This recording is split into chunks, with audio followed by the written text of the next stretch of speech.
So today we are going to start a new chapter, Cell, the Unit of Life. Now, this unit consists of three chapters: Cell, the Unit of Life, Biomolecule, and Cell Cycle and Cell Division. And it's a very important unit. It's a small unit, but it carries weightage of approximately 8 to 10 questions. So it is very important. These three chapters are very important. So I will cover this chapter, Cell, the Unit of Life. Now, what is cell? How you will define cell? In earlier classes you have studied that cell is the basic structure and function unit of life. Now, cell or unicellular organism is same thing.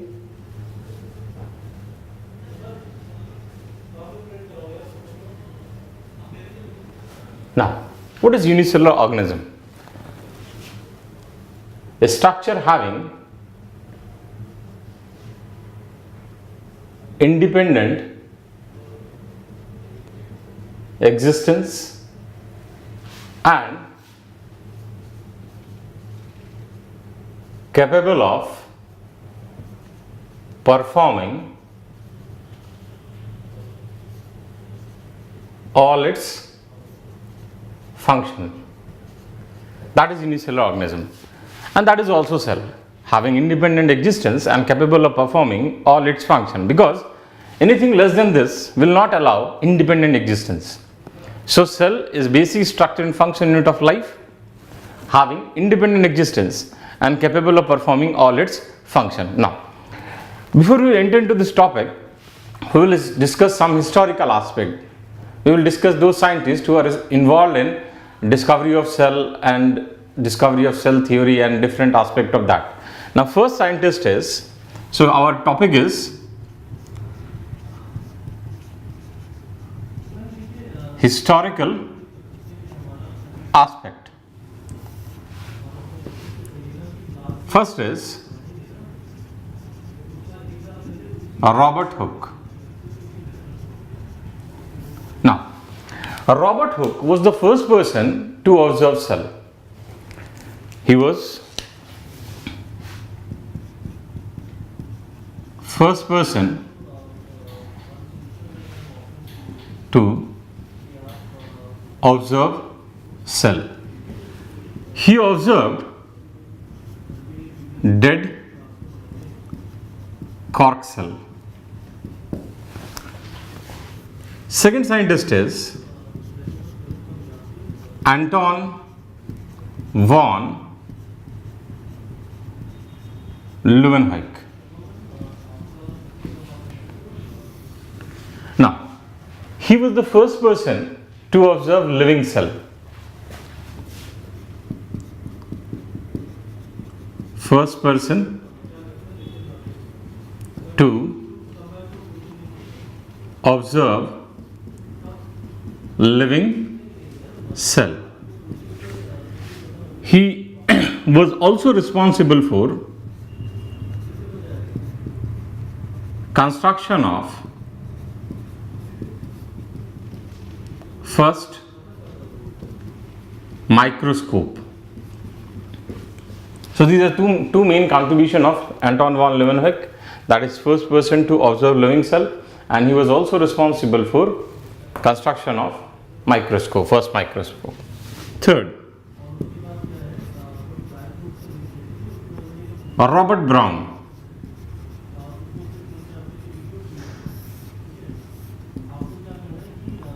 He discovered nucleus. Okay. Now, fourth,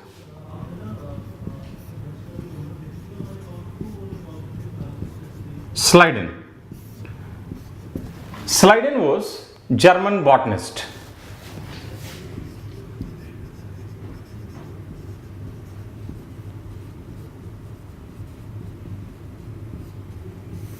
German botanist. Now, what he observed, he studied different types of plants and observed that plants are composed of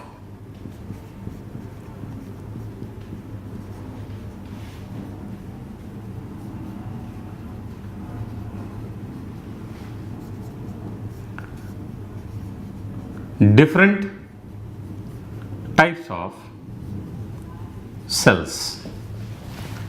Okay. Next, fifth, Swan. A British geologist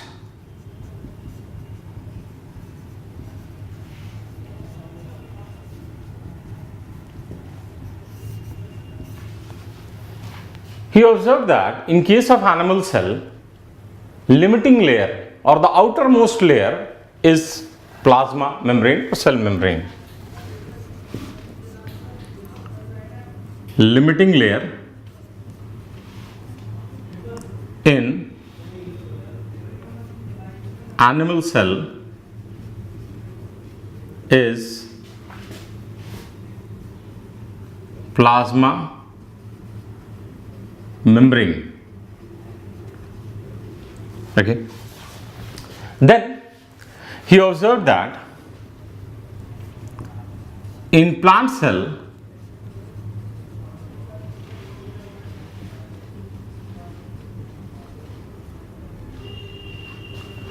limiting layer is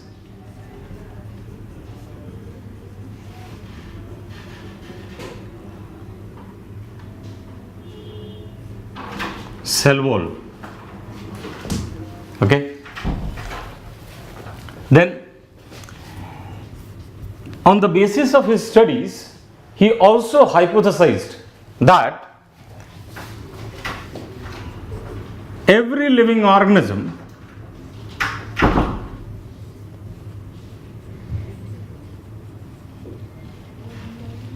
is composed of cell or its product. Okay. So this was hypothesis. Every living organism is composed of cell or its product. This was the hypothesis given by Swan. Now, these are 5 scientists. There are many other scientists.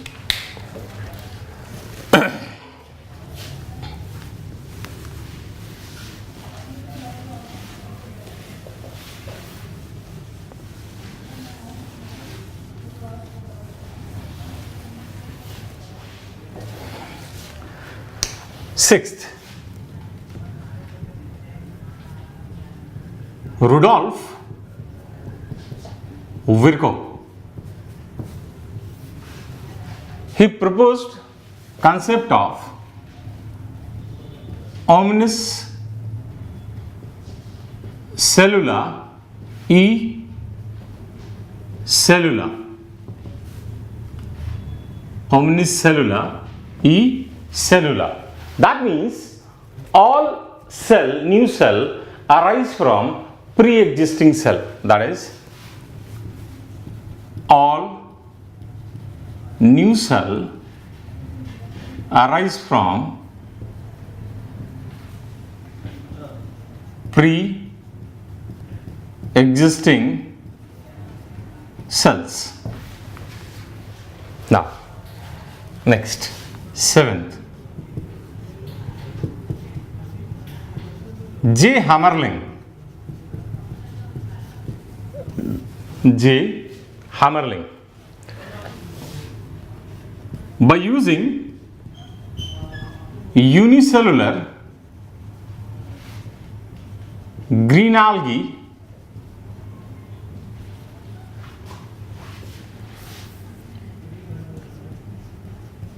acetabularia, he has shown that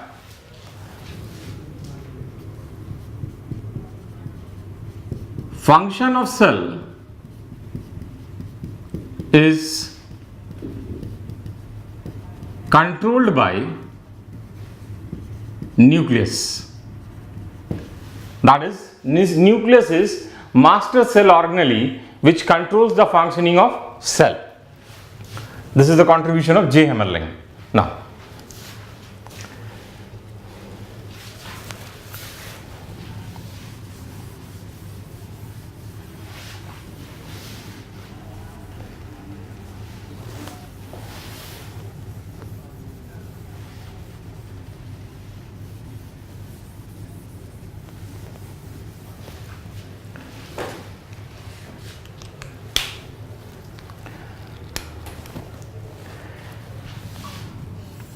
Slidian and Swan proposed cell theory.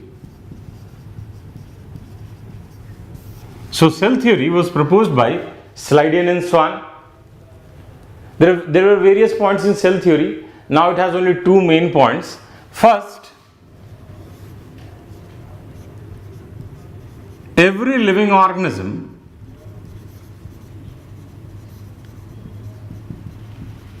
is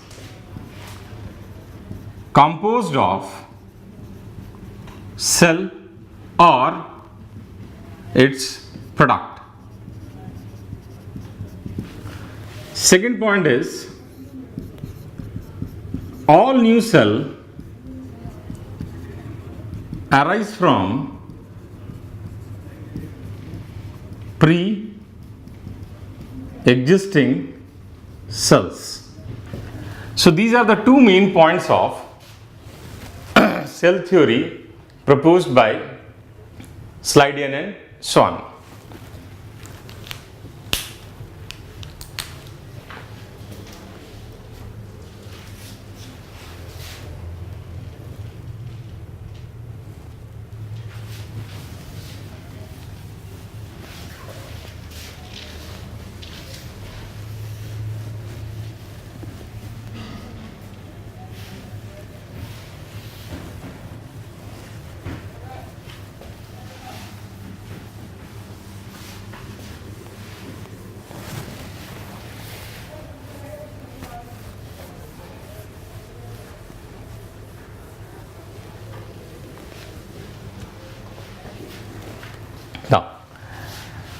Now we will study some basic aspect about the cell or overview of cell. Now when you will observe a cell, suppose this is a cell. So in case of animal cell, this limiting layer is cell membrane if it is animal cell, and if it is plant cell, then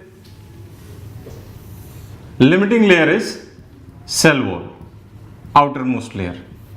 Okay. Now inside the cell we have cytoplasm. Now all the cellular activity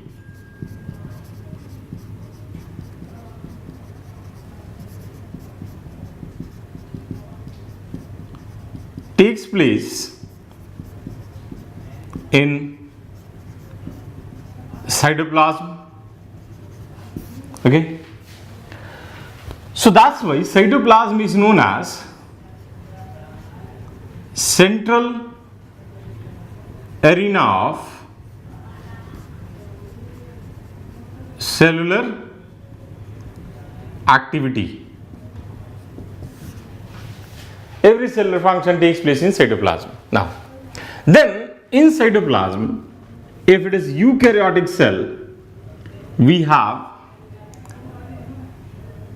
various membrane bound organelles if it is eukaryote, and if it is prokaryote, then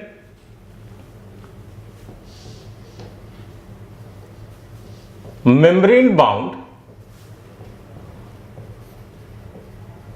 organelles are absent. Suppose this is prokaryotic cell and this is your eukaryotic cell. So in eukaryotic cell you have membrane bound organelle, whereas in case of prokaryotic cell membrane bound organelles are absent. Then in case of eukaryotic cell you will have a well defined nucleus. This is nucleus, and if it is a prokaryotic cell, here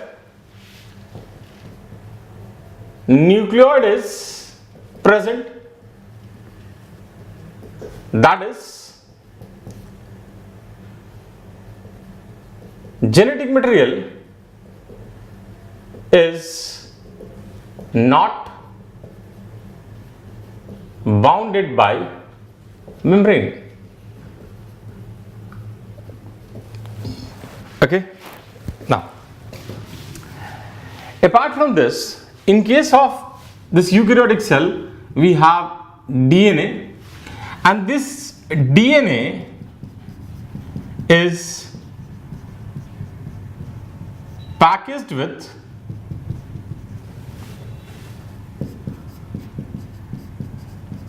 histone protein. Okay. Whereas in case of prokaryotic cell, DNA is packaged with polyamines. Okay.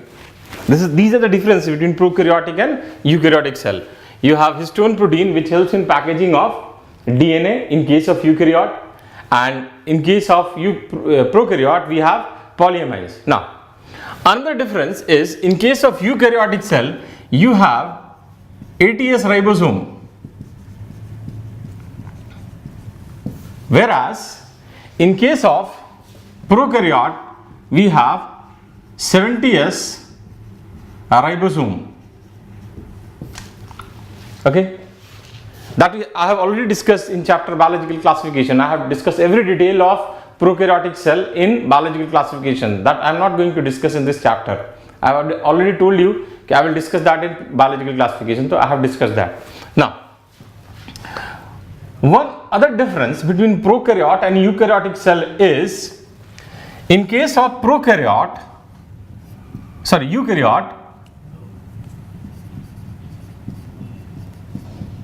cholesterol is present in membrane,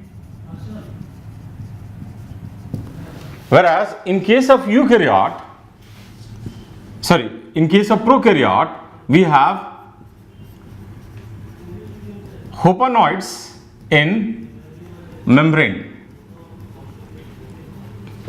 Now we will focus only on eukaryotic cell, okay, because I have discussed prokaryotic cell in biological classification.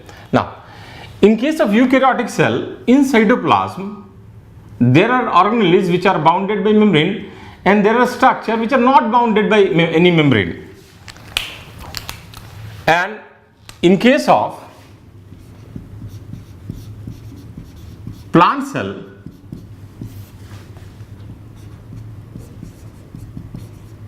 a ribosome is not bounded by any membrane, whereas in case of animal cell there are two structures which are not bounded by any membrane, that is a ribosome and centrosome. These are the two structures which are not bounded by any membrane. Okay, so a quick recap: this is cell membrane, cell wall, then cytoplasm where all the cellular activity takes place. In this cytoplasm we have different components. I have discussed difference between prokaryotic and eukaryotic cell here. I have already discussed prokaryotic cell in biological classification, so I am not going to discuss. Then in eukaryote we have plant and animal cell. There are certain differences in plant and animal cell, so I will discuss that difference through a table.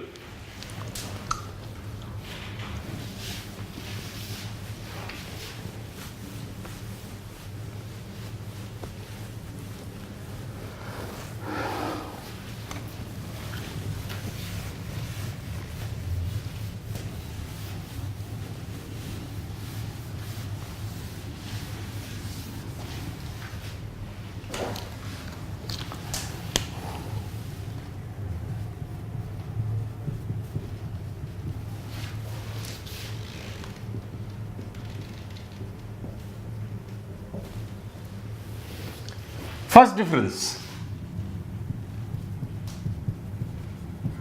cell wall present, cell wall absent.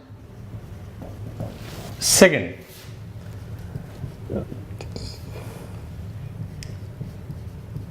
plastid present,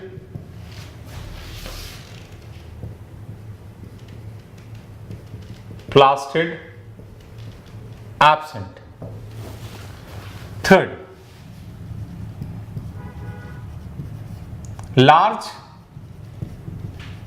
central vacuole is present. As a result, nucleus is peripheral in position.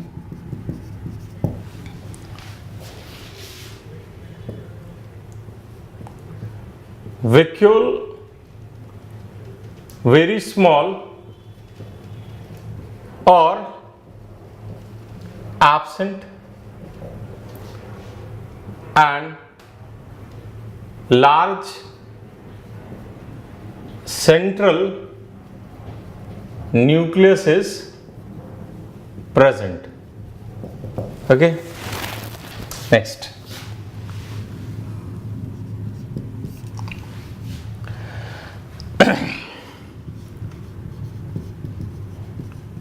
Centrosome is absent,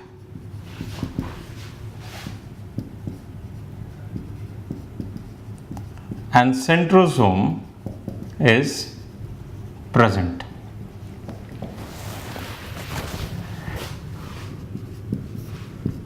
There are two structures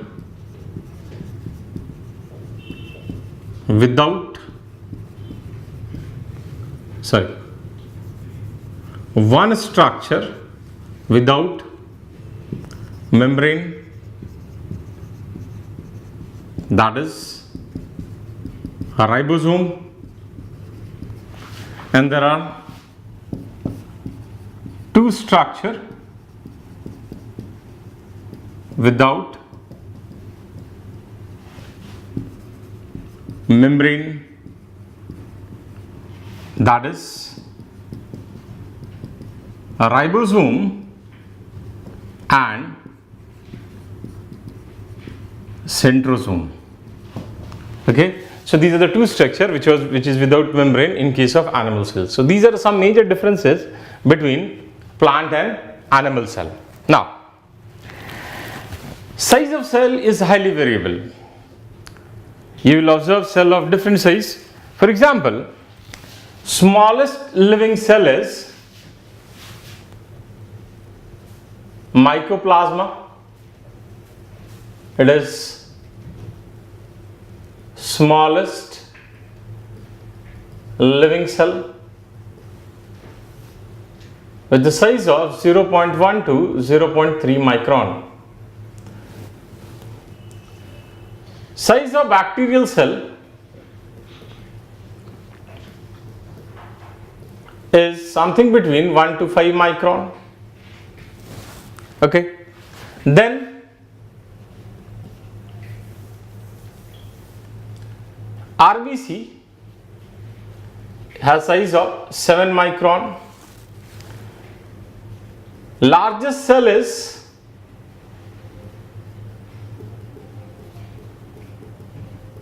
ostrich egg, and longest cell is neuron. Okay, now size of virus is 0.02 to 0.2 micron. Okay, now next, shape is variable. It can be spherical, oval, columnar, cuboid. Shape is also highly variable. Okay, so we are through with the basic aspect of cell. Now we will start eukaryotic cell, because I have already discussed prokaryotic cell in biological classification.